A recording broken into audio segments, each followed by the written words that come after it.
to one and all present here. I'm Monica, now here to give you all a speech on the topic, Yoga, a religious tradition or for all? Although religions may adopt yoga techniques, yoga itself is not a religion. The word yoga means to connect with, commune directly, to make whole and to integrate fully and completely.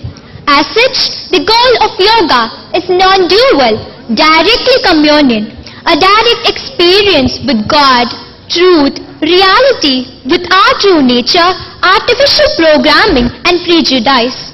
Although this universal communion can be found within all and everything, this universal reality is not dependent upon separate entities which are constantly changing manifestation. The practice of yoga is to bring this realization into life. But religion tells men that this union with God is impossible without intermediaries. In short, religion, as we have it, binds men into a common prison and isolation.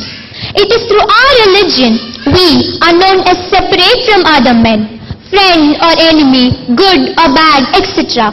As such, religious associations tends to boost group pride, lost sense of self-worth and group delusion. Are all these related to yoga?